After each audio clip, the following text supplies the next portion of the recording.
stuff. Like he puts on today. You ready, Bob? Yeah. All right, ladies and gentlemen, let's get started. Appreciate y'all being here today. We've got a quorum. It's almost June, and June was the month we're supposed to finish up, so we have a lot of ground to cover. There was one small laugh there, right? Oh, thank you for being here. It's the Transportation Committee for Kendall County, Bernie Fair Oaks Ranch. Opening comments, Northern? Coming around, Rich? Dell? Bob? Looking forward to some progress today. Just my apology to the Trails Committee for missing the last two. My apologies. Heartbroken, dude. See you at the next one. Betsy, you have anything you want to say as we start? No, thanks. All right. Glad to have you join us by Zoom. The only opening remarks I have is we're going to change our sequence a bit today. Tim Banwolf, who along with his committee members did a great deal of work on crafting the policy recommendations, won't be able to join us until about 3.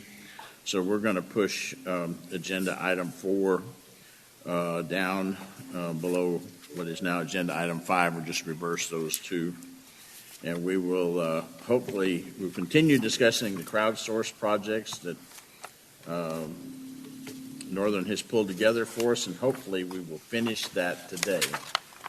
And then we can move into the committee, the projects committee recommendation, Bitsy, that your group had come up with, as well as any committee source projects, and kind of wrap that initial screening up for that.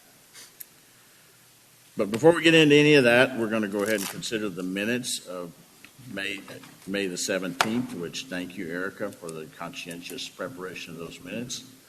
Timely.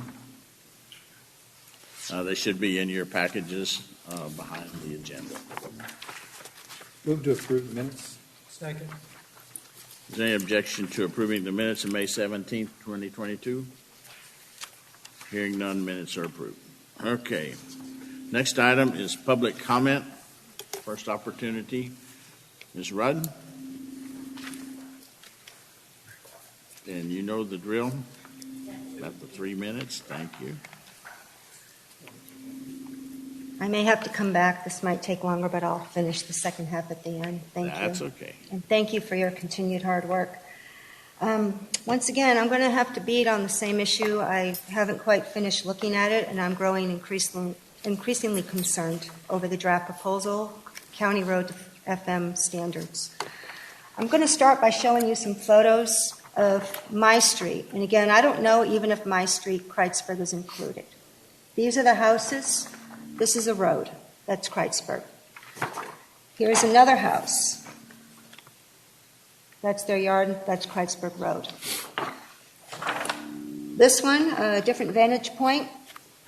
House, waiting pool with children, Kreutzberg Road. Hopefully you can appreciate the distances, but I can share these with you. This is another one, a different home. This is another structure on Kreutzberg, approaching River Mountain Ranch. River Mountain Ranch has 4 entrances onto Kreutzberg, including my neighborhood. This is another home set back a little further, but you could see they would be much, much closer. And let's see, this one as well is a different house. These are all throughout the road, different locations. You have areas where there are ranches and there's not much, but then you have areas that are very residential. This morning, again, on my way into town, I typically see 2 or 3 cyclists, 1 walker, maybe somebody jogging. This happens every day. These pedestrians are enjoying the street where they live on. They've chosen to live there very carefully, and it's a quiet area. I visited Ammon over the weekend and noted that it also is very residential. In fact, in areas, parts of it, it's more residential than my street. And then you have areas where there's big ranches and you don't see very much. Over 70 driveways on approximately 7 miles, some in clusters, 5 entrances to subdivisions, and I did see that sharp curve. I agree that should be addressed. But is converting this to a farm-to-market roadway, if this is even on the books, is that the answer? I spoke with TxDOT to get more information, and this is still an ongoing process. I was told by one of their employees, farm-to-market speeds are 50 to 60. They decrease 45 or even 40 within city limits. These are highways, they're not roads, okay? Using the word road is a misnomer. TxDOT is also not in the residential business. Does it make any sense to put highways through residential areas, whether they're in the city limits or in the county? We have mailboxes, we have school buses, we have trash pickup, we have deliveries. This is not safe. What purpose is being served by this draft proposal? To me, it looks like a blank check. Whose roads will be effective? Why? What is the agenda behind this? It just puts all of us into a terrible state of uncertainty. I'm afraid to plant a tree. I was going to buy 5 trees and put some more trees on my property. I don't even know if I should invest in my property anymore. I feel like I'm being chased, and I'm not the only one. I want to go ahead and note some facts right now. I'm dealing with speed. There's legislation pending to reduce speed in residential areas. Okay, thank you. I'll be back. Okay, thank you.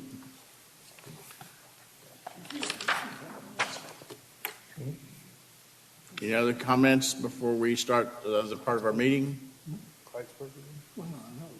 Ms. Couch or Ms. Piper? Mr. Piper? Saying she'd want to upgrade all the roads to FM standards, because some of I them are assume not. FM roads. If you will, that's more like a highway. All right. They're entering into a highway. Northern, are you ready? I think where we were was reference ID 79.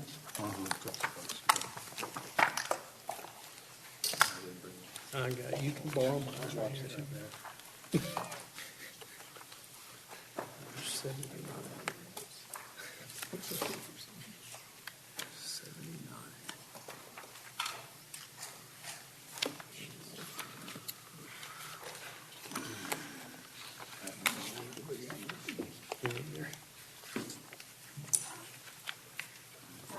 This one is just kind of vaguely says Old San Antonio Road improvements. So this one, I would say just stick with the interim report suggestion for more detail. And we can just say that it was supported by suggestion number, probably suggestion 79. And we supported 79. So the requirement here is just basically replace this or consolidate this with the. Don, I'm sorry to interrupt. Could you restate the previous speaker's comments? That person was not mic'd well enough for us to hear what they were saying. Sorry, I was using my mom voice. I was saying that the interim report for this road is more detailed, so we should just use the already written recommendation for that rather than using this, but then just say that it was the interim report suggestion was supported by crowdsourcing number 79. Anybody object to keeping that in current? Well, I just remind me, like in the interim report, how many lanes were we proposing for Old San Antonio Road? I mean, and the reason just the center turn lane. Okay, center turn lane and some walkways. Is that correct? Yeah. Jeff would probably know right off. Is that right, Norm? I know what I'm proposing, but I'm waiting.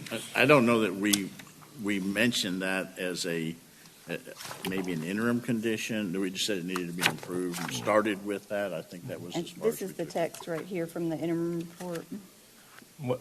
Jeff, I'd love to hear what you're thinking too. My thought is there'd be a 3-lane road.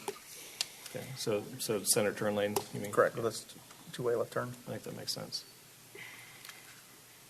Yeah, and that's what it says. That last sentence of the first paragraph says that it should be constructing 1 lane in each direction and a center turn lane. Mm-hmm. And then I think there's an intention to put sidewalks or something. Is that? Yeah, because there's pedestrian, school. There's a school there. Correct. It's the only way for the young to get across that part of Bernie, really.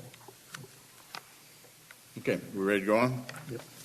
Reference ID 26.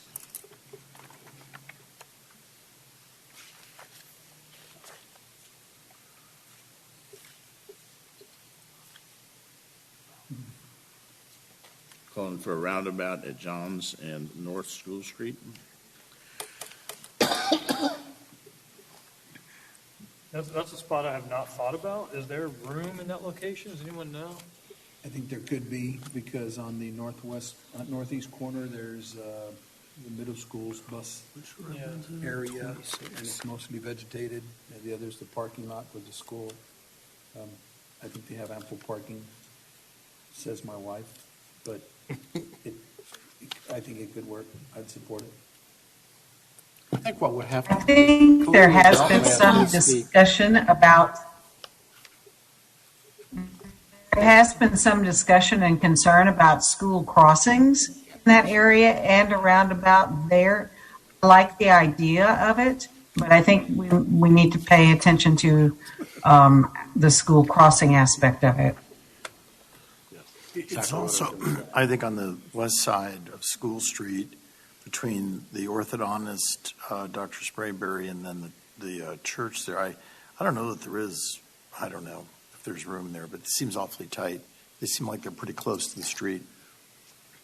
It's a very busy school crossing because it's not just students, but also teachers. Staff. Because everybody has to park at the district offices to walk across the street to Middle School North. So I don't know what that looks like for a roundabout, but.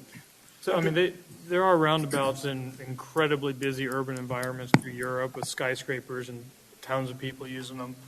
So there's ways to solve that. What I would think is we'd have to say something, provided that safe pedestrian access can be guaranteed within the constraints there. A roundabout could be investigated in this location or something like that. The difference between this one and the high school one is there are actually employed crossing guards at this intersection. So the city employs, I think we employ them, right? The school district or the city? School district. The school district has 2 crossing guards. They're very conservative crossing guards at that location. Well, kind of they let all the pedestrians cross and the traffic just back up both ways. They're like, and so parents drop their kids off in that parking lot, and it's this continuous flow, and then traffic backs up. So we need some different kind of crossing guards maybe, but a roundabout would work if we have crossing guards in that situation with that kind of authority. Roundabouts would facilitate their efforts, because they're not stopping 4 spots, they're stopping 1 spot. Yeah. The circulation, and that's it. Yeah. You might want to really look at that, because if you're stopping for kids crossing, you stop the whole roundabout. Get back into it. You got to stop it anyway. Well, so what have you gained with the roundabout? Off school 2 times a day. system. Yeah, it's 2 times a day. 2 times a Yeah, day. and the other thing is that there's a river crossing. Cibolo Creek is right on the very western end of where that would be. So you're talking about a dental office, a church, and 2 schools on the east side. Something you can look at, but Well, I'm not hearing any. Gary, do you want to say something? Betsy just has her hand up. I don't know if you saw that on your screen. Oh, Betsy, go Yeah, ahead. So the project subcommittee talked about this concept at length for a couple of reasons. One, it provides cross-town movement quite a bit, facilitates it more quickly than stop and go, stop and go, stop and go, not only from School Street heading towards I-10, but also from Main Street going across to I-10 as well. So we felt like this would be 2 additional points of contact with I-10 that seem to be some of the issues with people getting over to I-10 and getting out of the city. And I wanted to just point out that we're talking about school times, and then the rest of the time that movement traffic-wise would be unencumbered by that many pedestrians. And then, of course, the summers would be pretty free. So it did provide us with some more access points to I-10. And I think if we can manage to the pedestrian traffic at school times, it might provide us with those 2 key points.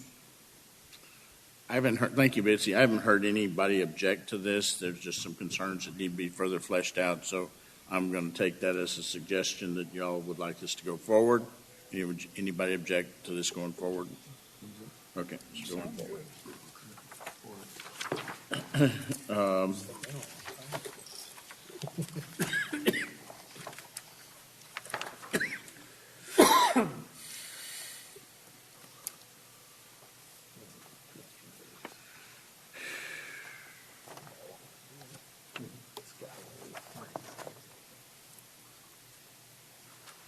This is just a general request or suggestion to improve School Street from basically Main Street over to IH-10. Northern, wasn't this in the subcommittee's recommendations? Yes, I'm Is that what you're digging up? looking for The it. subcommittee or the interim committee? It says, Subcommittee recommendations. That's, okay, so that's where it's from. sidewalk, bike lane. Subcommittee, the interim committee, or the temporary committee? It is from the subcommittee. Okay. Right there. Sorry. Didn't we discuss this once before about the right-of-way is going to be almost impossible to do this? It's been talked about. I have serious reservations about major parts of this between the creeks and just north, over to Johns Road, coming from the south. There are some huge trees that if Bryce goes out there with a bulldozer about to knock them down, he's going to be faced with an army, I think. I'm not going to do that. I do think that we could add some pedestrian facilities there, but improving the road in terms of widening it to add capacity, I think you're going to have real serious community objection issues. Jeff, was it Kimley Horn who talked about a study on that road because it's so corridor. complicated? Yeah, they suggested we do a further study just because it is so complicated. Because there's significant areas that the right-of-way line is a couple feet behind the curb, so we can't even put sidewalk in, let alone road widening and sidewalk. I mean, that might be the fallback is Yeah, further study. it needs further comprehensive study to find ways to better accommodate pedestrians, and because I think that is the lacking thing right now is it's scary to walk on or bike on that road. Yeah, let me weigh in a little bit since I live in that area. And I've tried to walk this area a few times and decided I want to live longer than that, so I quit trying. When I was on council, the last accomplishment I had was to get city council to approve the sidewalk that's on School Street between Highland and Hossack. And it was immediately used from the first day the pavement was dry. The track teams were out running uphill. And that sidewalk, my request always had been, can it run up to San Antonio? And was just told that was just insanely expensive and not doable. There's pieces of a historic one-lane pedestrian way attached to one of those bridges. But everything's fallen into disrepair, and I think we're on the right track to say take a serious look at making this pedestrian friendly, at least to San Antonio Street. So it does seem doable, and if we have to go around a tree in somebody's yard, let's talk to them and see if they're amenable. Sidewalk easement. They might be. I mean, it's worth a request. I would hate for people to not even consider it just because there's a tree in the way. I think there's too many benefits to making this pedestrian friendly, at least up to San Antonio. Well, I like the idea of getting away from linearity for a sidewalk too, just to jump around a tree instead of trying to make everything about straight lines. So the recommendation is to continue to include this, but modify it to be the study of enhancing pedestrian friendliness. Works for me. Yes. I hope that sounds like we're making it a priority enough. Like I hope it doesn't sound like we're completely just, because I do agree with Bob, there's a lot to be gained from really improving that spot. And just however we word that, I hope it sounds like we don't just mean do a study, we mean do a study, find a solution, and then implement the solution. Okay. Come on. So I want to challenge this. Sometimes happens. Yeah, not that I'm being argumentative, but if we do the study and we enhance the pedestrian corridor, what does that do? How does that affect the congestion levels, current or future, in the community. Well, I think we're talking about a lot So- more than just congestion, right? That would be my. What we discovered is that not all of School Street has right-of-way issues. So there are parts of School Street, especially the parts as you travel more towards I-10, that actually have some good property available on either side, either from the nuns or from the commercial guys on the opposite side. So yes, you may only be able to enhance pedestrian activities along small parts of School Street, but there are other parts of School Street that actually do have right-of-way access available, some of which may need to come from homeowners, some of which may need to come from the monastery and or commercial folks, but it is available. So I think it's an exploration, not to exclude an enhancement to traffic flow, but not necessarily throughout the whole street. Yeah, I just wanted to mention there are several suggestions for School Street. There is 38. There's also 92. This is from the original pre-COVID subcommittee. Are these all in the vehicle? Were there in the pedestrian plan? These are all the auto. Yeah. Mm-hmm. Were there also recommendations in the pedestrian plan? Because if there were, then I can see what you're saying, or Don. We were kind of shifting this from it says improve road in the concern, and now we're talking about improving sidewalks. And if it's already in the sidewalk plan, then we could just get rid of this and say It's included. yeah. Jeff, are you still looking at this for your flood planning? The bridges? Yeah, so part of the sidewalk is the two bridges that don't have sidewalk access on them now. Those two bridges are in our 17 projects in our drainage master plan, but we don't have funding at this time to do any of those. Do you think they're in the higher priority or of the 17? They're ones that will score really well with the regional flood planning group scoring system, so it might be something we can get state money for. Which So is that may be also happening. mentioned in here.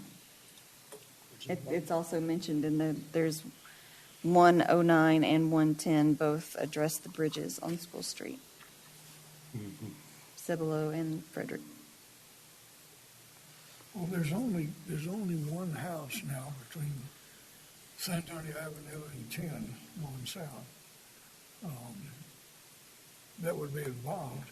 And the rest of that, well, I say one house, there's a couple of abandoned ones, fishes old place, that whenever it's developed, I would imagine the city is going to require right-of-way, which would include sidewalk. On the west side, correct? So on the west side, all the way from San Antonio Avenue up, I think you can pretty well assume that's going to happen. Because there's only one house in there that somebody lives in right now. There are not many north-south. So you got to do what you can. You got Main Street, that's it. I don't think we need to stick to exactly what needs to be designed right now. But it's incorporated with our policy statements to look for other avenues instead of buying right away, then let's just push this one through. It's very important. I think this one is.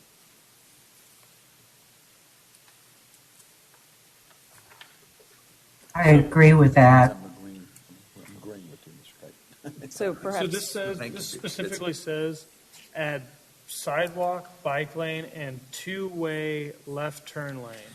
I think adding the turn lane is the part that, was it Don or Bob who was saying that's not likely to be very feasible given the constraints there? Maybe not in portions of it. Okay. I'm going to suggest that we do something like this, that we continue to include it, beginning with a comprehensive study to identify opportunities for both enhanced transportation capacity in certain sections and pedestrian-friendly improvements in all sections. Does that cover it?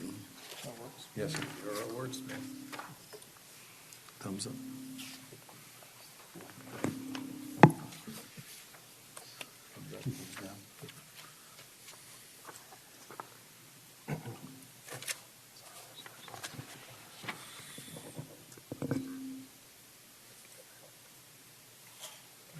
Okay.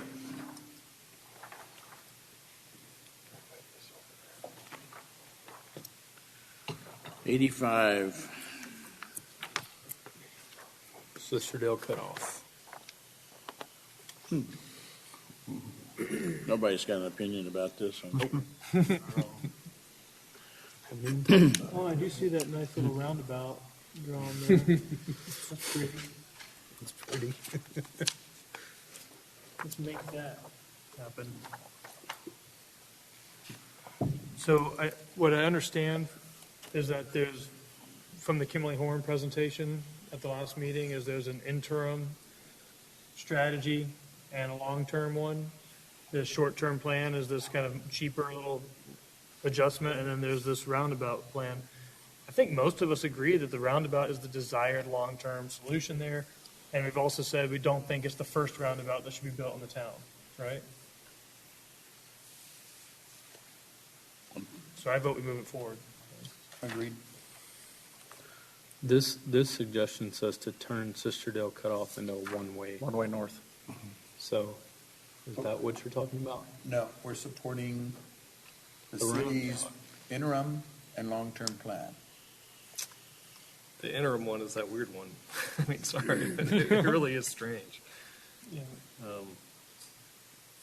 But 85, the one we're talking about right now, says to turn Cisterdale Cutoff into a Oh, one-way you're right, road. you're right. Right, we've got the roundabout in other locations. This is just about Cisterdale Cutoff. And that interim doesn't make it one-way north, does it? It does not. It does not. So we go against this one.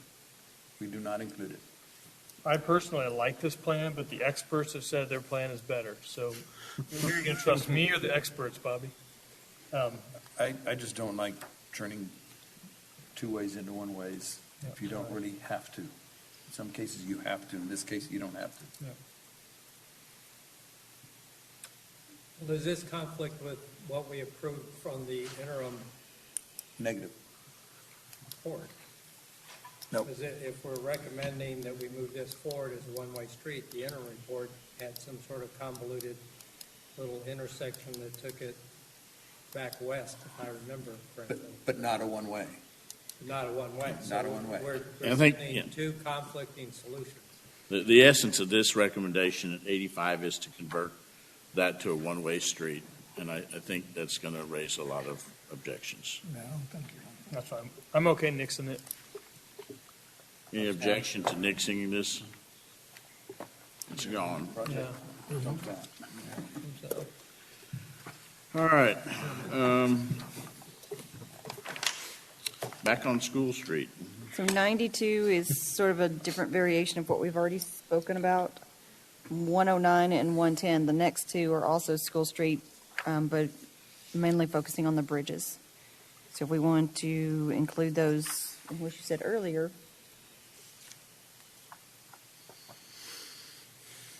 Well, didn't we say earlier we'd include that for study on School Street? Yeah, I This think ought to be the same. Same answer. 92 is covered by that language. 93 is covered by that language. 92 talks about that section of Old San Antonio. Isn't that Old San Antonio going back over to Main? West. San Antonio. Yeah, West San San Antonio. Antonio Avenue. Is the city planning on anything there? I mean, do we need to address any improvements to the striping along that section of roadway? It's residential, so I So would.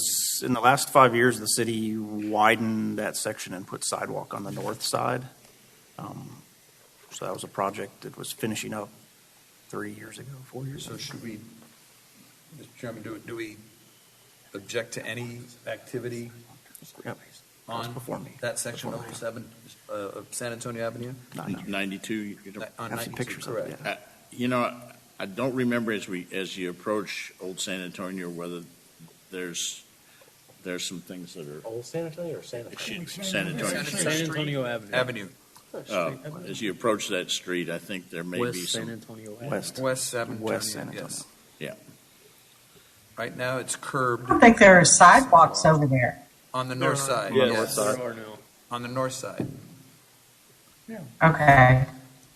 And there's a curb on that side, but not on the other side. Right. Correct. I think it's pretty much all right like it is. That was Yes, my that's- thought too. I think I would move that we've already incorporated this in the previous one, and that the portion on San Antonio Avenue, I don't know what else we need to do there, so I might give it the thumbs down. It does have parking on the southbound lane up against the curb, because there's a bump out right there at the intersection of School. So if we're doing anything to that, we'd be taking out somebody's parking lane also, so. I want to invite a certain member of the audience who's a journalist to fit in the next citizens' comment period. They want to take off their journalist hat and weigh in since they live on this street. We'd be all ears. Oh. He's a journalist, he's not allowed to have an opinion. As a citizen, I live on that area. There is parking on either side. I don't really know what the movement recommendation was to add a third lane. I don't know if there is a recommendation. Really, it's to I think the recommendation. add sidewalk, School bike lane, Street. and two-way left turn lane. There is not a left turn lane along that section, so I don't we're think- saying let's not touch it. It doesn't even say San Antonio Avenue on the sheet. It says- just drew a line on San Antonio Avenue. That is Actually correct. says That School could have been Street. someone drawing on their cell phone. Because the actual text says they were only I speaking don't of say School Street. leave this, we've already talked about it in another. Do you think Right there could work. I say we move forward. No. It's covered on San Antonio, and that's it. I mean, school. School, yeah. That's what the language says on here. Let's The do that. line says Well, different. and 92 is School Street. Okay, so we're going to nix this one in favor of others. Yes. Not any objection? No, wrong. Another School Street roundabout. No, that's No, not a bridge. roundabout, it's a Bridge. It's a bridge. Which you've already, It will be considered. Yeah, I think that is, Keep it in. I think so. That's in their drainage study. Yes. Right. So we're not going to have it as a discrete project, we'll just say it's included with the other, what we considered earlier? Yes, sir.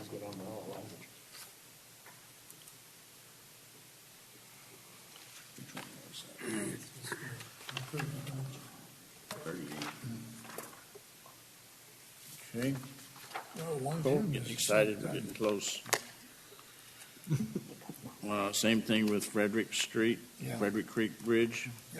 You know, I do like, as the wildlife biologist on the panel, raising that bridge will have a lot of benefits for all the animals that follow the creek, and also result in fewer human vehicle or animal vehicle collisions, which are safety related, because all those creeks, all the animals come over if they can't get under. And line of sight issues. There's an entertainment value. There. The two-legged animals. Roller coaster. Okay, this is a connectivity issue, 128. it looks like it's just a fence on Google Earth. That'd be Yeah, it's our a easiest recommendation. project yet. Take the gate down. That is on the trail list as one of the connectivity issues, the list that the trail committee's putting together, so The I Telford support Way. it. There's several in the community that, if the neighborhoods would get together and even just have a, darn it, pedestrian gate, even with a code, it solve a lot of problems. Now, my issue is, I guess, they're talking about vehicular traffic. We were talking about pedestrian traffic at the trail level, at the trail committee level. So, This is crazy to me. Is there another road in between these neighborhoods? that Negative. connect? it's one, What do the school buses do? they go around. Go around. All it takes is a socket set to fix this. Or That's a code. literally our easiest. Councilman, or a code. You know, a gate with a code. Who owns the roads? On one side, it's public, the other side's private. Nope. Okay, there's, That's They're not both correct. private? They're both public roads. Whoa. It is a public road connecting to a public road with a gate Oh in my between. gosh. Whoa. so it's a completely political issue. It's completely political. How My- political? My apologies, I was wrong. There's a former city council person who lives in that neighborhood. That's, Oh, I got you. Well, I heard the word former, and all Yeah. the rest I didn't hear. as a committee, though, this is our jam. Connectivity. This is our thing. Yeah, I mean, So, to me, City Well, if staff not, and city we'll- fire marshal want this gate gone. Let's It's recommend called it. tough love on this one.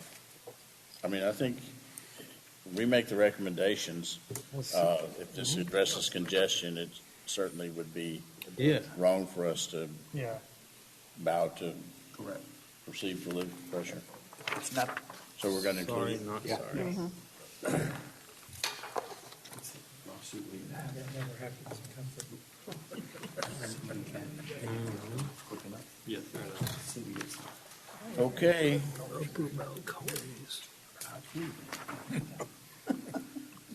Upper Balconis Road.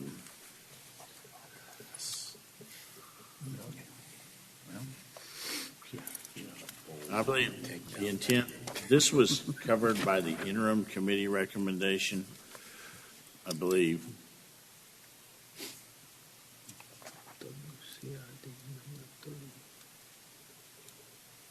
No, it was not. I'm thinking of scenic Luton.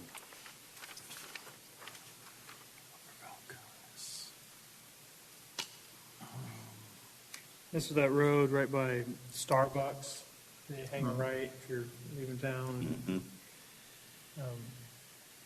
I don't quite understand. Are they just saying improve the road so that the future developments for the road is better? I just don't know what they're. Does it need to be resurfaced or what?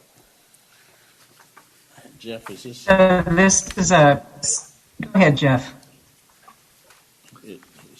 how's this relate to, back? So Bernie Back is off Scenic Loop. Yeah, This is not Upper Upper Balcones. The road that Bernie Back is constructing now is on their portion of the property, but one day when the property to the west, one day that road will go all the way to Upper Balcones. But it's not anywhere close right now. No, correct. Yeah, and this section is close to the county line, because I'm assuming that at the bottom is Balcones Creek. Correct. So it's before it becomes Two-Ton Beauregard, I don't yeah, understand just before. what they're trying to do. It looks like they're trying to realign it to a straight line rather than a curve. I don't understand how that makes you go to the grocery store anymore. Yeah, I think the line might have just been them kind of highlighting the road, just saying some, and just They kind thought of, they can, yeah. Pay attention to this area. But I mean, they need to have an actual purpose here. this is a maintenance issue, sounds like. And I also don't know that this floats to the level of being a high priority congestion related project. I don't like the statement to help future development. Yeah, I didn't love that either. Yeah. Or that it's added capacity, if you're just improving the pavement condition. Which is for that short section. Okay, it's sliding down They the don't even tube. ask to widen it. That was a Nix 172. Is that what I'm hearing? Anybody object to Reject. rejecting 172? No. Good point, Jeff.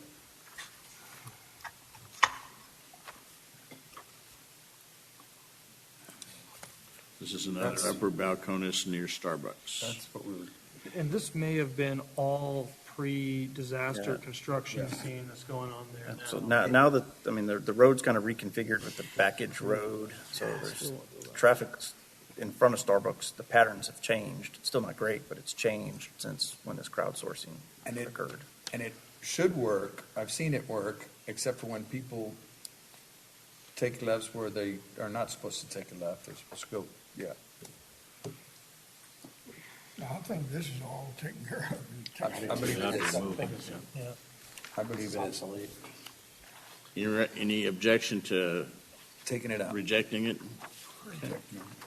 We have reached the project we've been looking for. We reached it. 150, Winding Woods Extension. That's one of them. Oh, yeah, that one. Was that on the thoroughfare plans? This is a It is on the roadway that's thoroughfare on our plan. thoroughfare plan that when anyone develops that portion in front of Champion, And they there's would be required to build that. There'll be a bridge there too, on the other side. Yeah, it continues across Champion, across the creek, and all through the Browns other Creek. tracks. Current thoroughfare plan all the way to Esperanza Boulevard. So it's on your master plan? Correct. Awesome. You know, in my opinion, if it's already on the thoroughfare plan, I don't know what benefit it adds for us to pass these as well. What does that mean that we're voting for this? It's going to be built. So, I would suggest let's support it. I mean, we're showing support, so let's support it. It's included so that the city has further support, further strength to tell the developer, look, you need to do it. I mean, because we just kicked the project out, all right, and you're considering this the same as the project that we kicked out, we're not considering it. That's another analogy. yeah. So it's on the current thoroughfare plan, and there have been people that say, and the purpose of it is to minimize driveways on Highway 46. That all the we support driveways it. that come off this backage road. Right. And there are people that own properties in that segment that don't think we need to do this road because they don't want to pay to build it. Then what I would recommend we do is just say, the committee believes the city should keep this on their thoroughfare plan. Well, isn't this the one that, I think we've done that in the past for other projects. Yes. Lend support. Just lend support. Yeah. isn't this the one that the property line was down the creek? And one group had to build it to the bridge and That's the other side. The other side. the So other side, Janet. that's east of Champion Boulevard that you're talking about. This is west. Okay. No, I think we already supported it. I move we support. Keep it in. Well, congratulations. We just finished the crowdsourcing projects. Northern needs a party. Or a drink. At least we finished this round of it. What I'm hoping to do now is we'll go back and we'll purge the projects that we have rejected, and we'll bring the rest of them forward in some shape, form, or fashion, either consolidated or modified as we've talked about. And then, once we have that collection back, I think then we need to sit down, convene again, and talk about priorities, which of those really enhance our ability to mitigate congestion, whether it's long-term, short-term, and out of that list, then we can develop our long and short-term recommendations. There are some other things that we need to do, which is to bring the Trails Committee, Ben, you got that working, and do you want to bring that to us anytime soon? Well, it depends. I got a vacation coming up, so. I don't care. I lost mine a long time ago. We've never been given kind of a clarification about our timeline, but I could say I would love to bring it to you guys in July, but I could potentially bring it to, no, it'd have to be July. Ben, I'll be around all July. Right. Would that be all right? I don't get to go on vacation. But the committee ended in June. Does it end in June? So yeah, Still July's made Trails in perfect. Kendall County, you know. Have we been funded past June? Yeah, right. No, but seriously, I mean, are we? We have plenty to do, I think, but between now and July, I don't think we'll end in June. But hopefully we will in July. So Okay. if you could get it in the Let's second do- meeting in June, it'd be great. If not, then we'll do it the first meeting in July. Okay, got it. Okay. Betsy, I know that you have a list of projects, the connectivity, school projects that you listed. I think we'll bring those forward. And then we have some other projects. Is that right, Northern? And how would you describe those? Those are I committee think- source projects? Committee sourced projects, I think I have most of them captured, hopefully. Okay. And about how many of those are there? There are 29, and most of them are also BITSES, I hope. Or what? I hope. They're also BITSES subcommittee that I Yeah. just put in here for safekeeping. So we'll need to go through So those. Northern, Yes. do you have, I don't have all my papers sitting in front of me. Do you have those that project subcommittee recommendations listed in your documents, or do I need to take a moment and go rifle through documents and see what I can pull up? I have your table. Yeah, I have your table. Okay. I may have That'll it work. slightly out of order from yours, but yes, I have it. I'm not proposing. Doesn't matter if it's out of order. I'm not proposing we consider those today, Bitsy. We'll look at those when we give everybody a little chance to refresh our memories about them and consider them at a subsequent meeting. You know, Don, I think that would be fine. I don't think you're going to find too many surprises, and I think you'll find that so many of them have already been covered. Okay. There's in my memory, which unfortunately just comes and goes these days. We have covered a tremendous amount of the recommendations on the southeast quadrant side. We have a few recommendations on the southwest quadrant that have not been covered, I believe.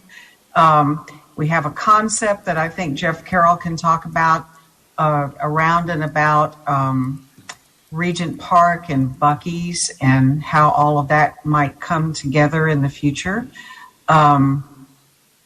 And then I think we've covered School Street, we've covered Main Street, we've covered a bit of 46. So I think we've touched on all of the elements that we had in the project subcommittee report. So I don't think it would take too terribly long. It may be just refresh your memory that we found these important due to the demographic pressures that we thought were coming, and I think that might actually be a launching pad to understand some of the traffic studies and where we might need to look more carefully at traffic flows. That sounds good to me. Do you think we can do that at the next meeting then? I think we can. Very good. We'll plan on that.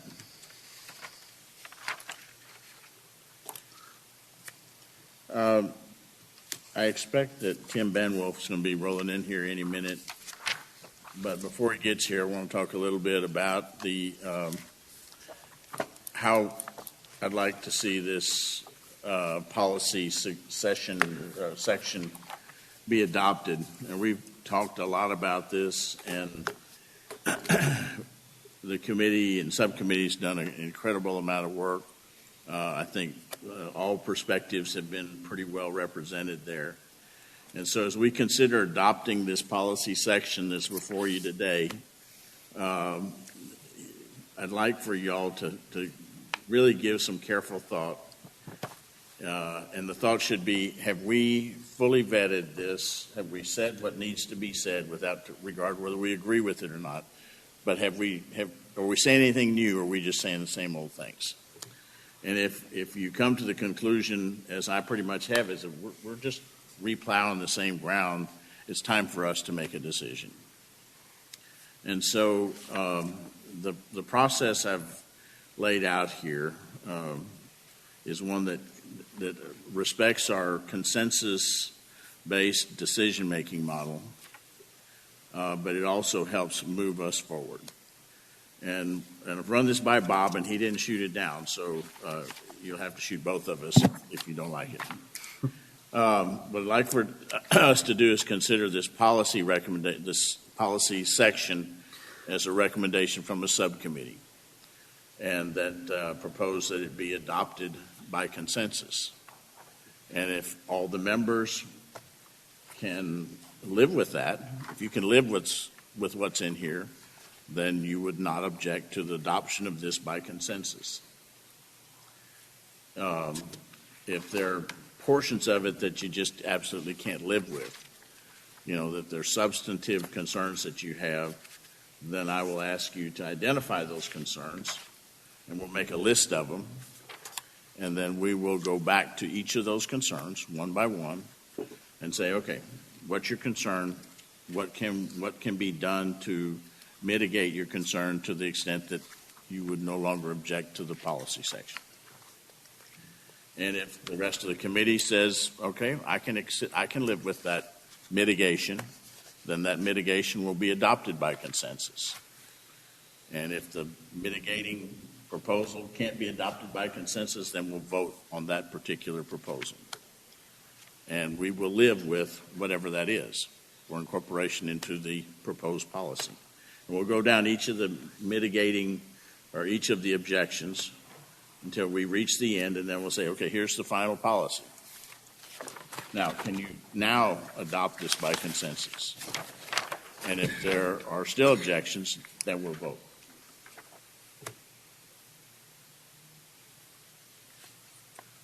Any questions about that process? Smooths it out. Yeah, I like it. I don't know if it's going to smooth it out or not. We'll find out here in a little bit. But we do need to move along.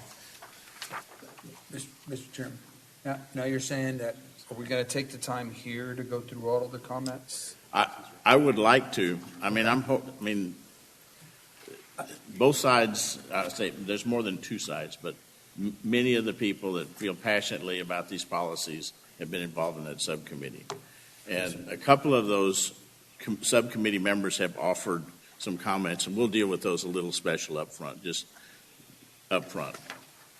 And after we incorporate those, I think that hopefully we will have a situation where people can live with the policy recommendations. That is, you feel like we've discussed it adequately and it's time for us to stop talking and move on. Or if that's not the case, then we'll take each individual concern. And the reason I asked, Mr. Chairman, is I just want to make sure everybody's comments are seen, not just mine. There was different forms of comments. Some folks typed them up in a separate email. Some folks just brought them to the meeting. I put them in a yellow comment box, and I don't know if everybody saw them. And so as long as everybody sees everybody's comments, I'm okay. I think the subcommittee saw my comments. I'm okay. I represent Fair Oaks, and I did talk to Marcus, who also represents Fair Oaks. And we both agree that as long as we're heard, that's what a committee does. Vote on things by consensus. As long as there's nothing damaging, I think we'll be okay with that. And everybody sees everybody's comments.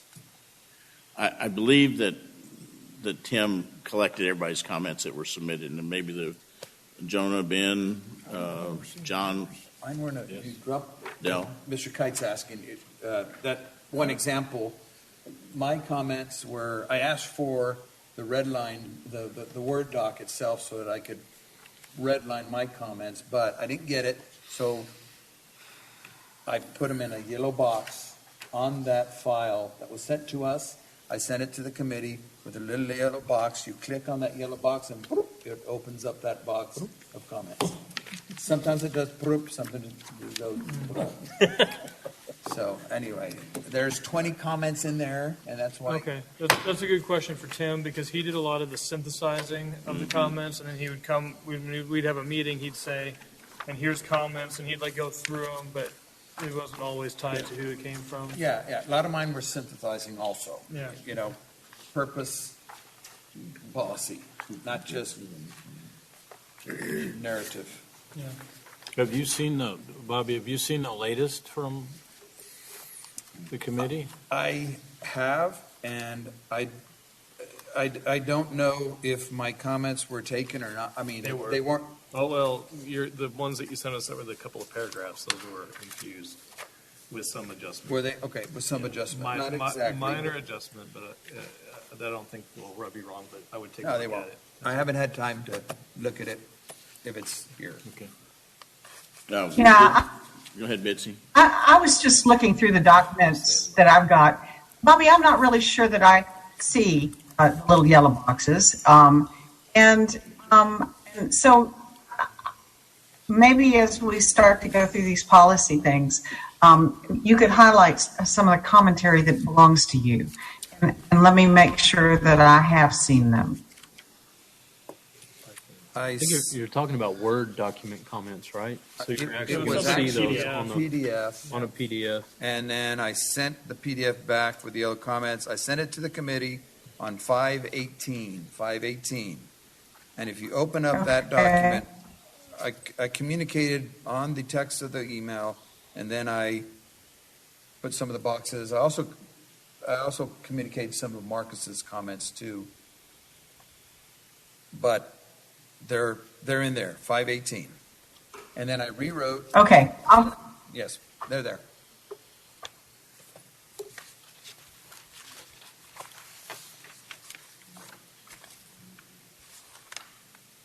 Is it that little thing? If you can open it. Just with the sound effect. Then it could have been somebody. It might be a Mac PC thing too. Were you using a Mac on yours? No. No, okay. No. All right. No offense to Mac users. No.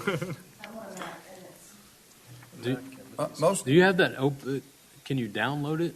Oh, yeah, it's in Google Docs. Most of my comments, I tried, instead of just swooping and pooping, I tried to put in, excuse me, but I tried to give, let's make this is part of the need and the purpose. And then I rewrote the policy to where it sounds like a policy, not just 10 paragraphs of work. Counselor Banwolf has joined us now, so he can probably answer your question if you restate it. There's one over there too. I'm good right here. John, how are you? Pretty good. Surgery's good? Tim, we're glad you could join us today. We have finished up the committee recommendations, gone through those while in your absence, while you were away, and so now we are anxiously ready to tie into the policy recommendations. Okay. And a question has been raised by Bobby about the extent to which his comments had been incorporated or reviewed or received. Were you able to open the yellow boxes? No. Okay. Not Your a problem. comments are in here, though. My comments were they opened I mean, as your a advocacy comment? transportation comments are in here, right? That is one of them. Yes. I had 20 different comments on the PDF that was sent, and it's in the yellow box. If you click on the yellow box on the PDF, it should open up. All right, I don't think I saw those. Okay. When was that? 518. Okay. All right, I think Shona or Ben was kind enough to forward to me your comments on the transportation advocacy. Yes, Okay. So the rest of it wasn't seen by me, no. Got it. Nor did we discuss it when we got together because no one raised those issues. Some of them dealt with adding Fair Oaks Ranch in the plans. I saw those. That I had mentioned at a previous meeting, and some of these were just the structure. Here's the case. If you have this document 5 years down the road and somebody picks up the document and starts reading through that, we're going to lose them. Okay? There's a lot of stuff that I think I agree with, but unless we say here's the purpose of our policy, and then a short policy statement that says exactly what we want them to consider, then we're good. But a lot of this is, we're going to lose people. They're going to read it, and some of it, they may just say, whatever, and toss it. I'm being honest with y'all. Mm-hmm. And so my comments was to try to rewrite that purpose. Short and sweet. Short and sweet. And then the policy statement is an obvious policy statement. It's not hidden in 8 to 10 paragraphs. I'm good with that if you want to take a stab at it. I will open up the old boxes and. Good, thank you. Yes. I don't think our working group has any objection to that. I mean, we tried to make this just as funny paper simple as we could in terms of language and transparency, and so if there's a better mousetrap, by all means, let's put it together. If somebody can send me the Word document, I'll do it on the Word I document. think you've Easiest got it way. already. Didn't Norman Hens send that out to everyone? Yesterday you sent it out. If you sent what I sent yesterday? you sent out the Word document. So you got it, Bobby. I think I converted them both to PDF to avoid the Microsoft and Okay. Well, then I'll send it to him. will delete things that it doesn't recognize. Okay. Um, I'll send it to Bobby. Yeah, send it to her, that way it doesn't Okay. cycle time. And And so, Bobby, are you All the basically dis- saying like having a above the narrative, having a short policy statement for what that each bullet is. Yes, Yeah. that's what I'm saying. For example, purpose of policy number 2, countywide transportation, and I think y'all have the narrative in there, but then I need to find, I'm looking at it on my phone, I didn't think I would have to do that, but then I give a policy statement after that. Let me take it, and by Friday, I'll get you, Okay, well, just circulate to the whole group. yes, Yeah, not just to me. I'll send you the Word document. and you can please, circulate yes. it. Yes, thank you. I renumbered some of this, because I think some of these fit better than others, but if y'all don't want to do that, that's fine. I'm just, you asked for comments, I gave them. I don't think any of us are deeply tied to the organizational No. structure. I think we were really, got into the wordsmithing and talked a lot about the content and that kind of stuff. The need. Yeah, how it's put together, I don't know that anyone's going to. I can see them on my app. You can? Yeah. Got it open right now. Thank you, sir.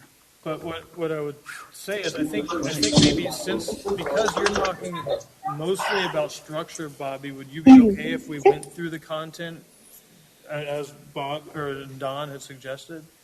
So we'll go through the content and talk about the document. Sure. Content, me, it's a lot of content, but I'm not against it. Okay. That's all those. Other thoughts?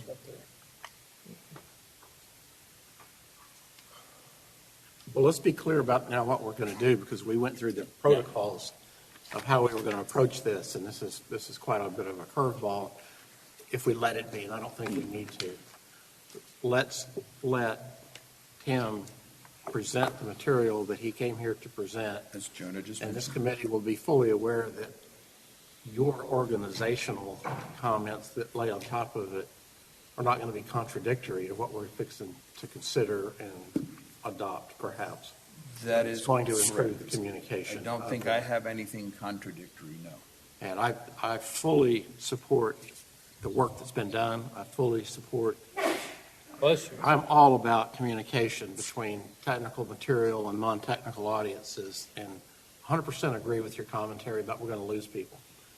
And I've talked to Don at length about this too, and I think this whole notion of executive summary type language, get to the point, say something that's understandable, clearly, have the backup narrative to fully describe the dialogue, the community input, all of that, that we've got to start with. I just love what you said. What's the purpose of what we're doing, and what is the succinct policy recommendation? So as an organizational improvement to the material, I for one, am going to be very, very happy to see it.